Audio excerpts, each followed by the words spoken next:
Don't threaten me, the principal growled. My boy isn't going to ruin our plans. Then we understand each other, the voice said. Tonight we'll push forward if you can find the time. Hamlin's voice was so angry it was shaking. Don't question my dedication. This was my idea after all. I'm glad to see you still remember that. Hamlin spun around and rushed back up the tunnel, narrowly missing stepping on his own son, who had just managed to leap out of the way. Are you okay? Daphne asked, taking Wendell's hand in her own. I can't believe it, the boy said. We should go farther into the tunnel, Sabrina suggested. We need to know where they are digging to. Everyone agreed, but just then something crawled out from around the corner and stopped the group in their tracks. An enormous brown mouse as big as a semi-truck lumbered toward them. The rodent's pink nose and whiskers flicked and twitched as it sniffed at the children. Sabrina knew that at their current size they'd make a great snack for the hungry mouse. Eat the cakes, Sabrina advised, eyeing the mouse. The children unwrapped their cakes and were just about to eat them when the mouse barreled forward and knocked Sabrina down. Daphne screamed and Puck leaped forward and dragged Sabrina to her feet. Unfortunately, she had dropped her cake right in front of the beast. The mouse spotted it, sniffed it, and with a quick flick of its tongue, ate it. That was a bad thing, wasn't it? Sabrina said sheepishly. Oh man, Puck said, quickly shoving his own little chocolate cake into his mouth. This is going to be awesome. Daphne and Wendell were already munching their cakes, too, when Puck offered Sabrina his pinky. Hang on, Sabrina, Puck said, flashing his devilish grin. This is about to get interesting. Sabrina grabbed his pinky finger and held it tightly just as the first changes affected the mouse's body. It sounded as if someone were blowing up a balloon. A ripple rolled across the mouse's skin and its eyes widened as its body inflated by 1,000 times, yet its little legs and head stayed the exact same size, causing its massive body to plop to the ground. This was followed by a loud, squeaky rubber sound as the rodent's feet, legs, and head expanded in size. The children dashed down the tunnel to avoid the quickly expanding mouse. Puck, meanwhile, was growing in the same awkward manner. His legs got big fast, pushing him to his normal height and sending Sabrina soaring high into the air. When his upper body and hands finally followed, his pinky got thicker. Sabrina held on with all her might. Luckily, Puck was paying attention. He quickly swung her into his sharp pocket, where she clung to the top just as Puck's head inflated. Meanwhile, Daphne's head and feet were the first to inflate, and the not-so-little girl hobbled around like a pumpkin that had suddenly spread its shoes and was making an escape from the patch. I don't like this at all, she groaned.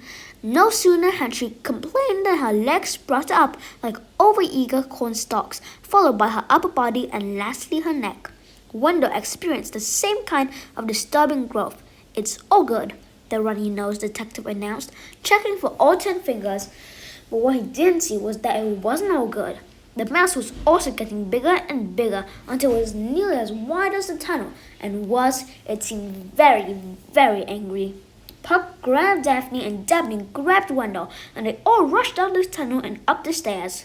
When they got to the top, Daphne and Wendell raced across the room to the door, unlocked it, and hurried into the hall. Puck followed close behind, giggling like an idiot. Do you laugh every time we're in trouble? Sabrina shouted. The boy looked down into his pocket. What are you squeaking about? When he was safely in the hall, Puck slammed the door shut and the children leaned against the walls on either side to catch their breath. I don't think we have to worry about him anymore, Puck said. Just then, the door flew off its hinges, slammed against the opposite wall, and fell heavily to the floor. The giant mouse lumbered into the hallway and roared angrily. It was as big as a stuffed buffalo Sabrina had seen in the Natural History Museum. It let out a deafening squeak and licked its gigantic front teeth. To make matters worse, the dismissal bell rang and every classroom door opened.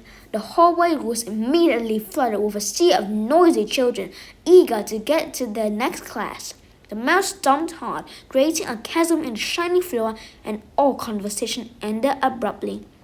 Well, Piglet, you wanted to do the dangerous stuff, Puck laughed as he turned to a stunned window. Be my guest. Chapter 9. Okay, everyone, there's no need to panic. We're professionals and we know how to handle things like this, Daphne assured the crowd of stunned students. She flashed her shiny badge to the crowd. A teacher fainted to the ground as the mouse let out an ear-shattering squeal and stomped its giant paws on the floor. Stay calm, the little girl said. It's as afraid of you as you are of it. All at once, every kid at Fairyport Landing Elementary freaked out. They screamed and ran toward every available exit. Some raced in. Was not the timer for the end of this video, don't worry. All at once, every kid at Fairyport Landing Elementary freaked out. They screamed and ran toward every available exit. Some raced into classrooms, barricaded the doors with desks, and climbed out windows. Puck peered into his pocket and smiled at Sabrina. Hang on, I've got a plan, he said, flashing her a grin.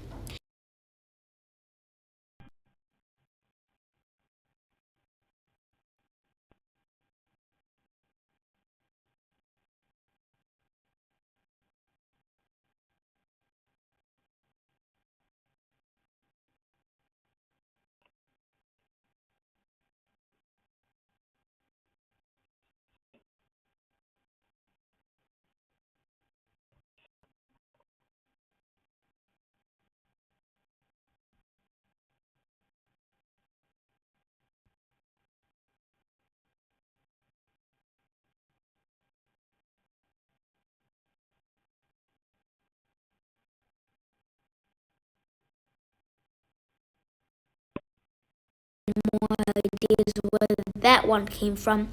The boy spun around to face the mouse and his wings popped out of his back.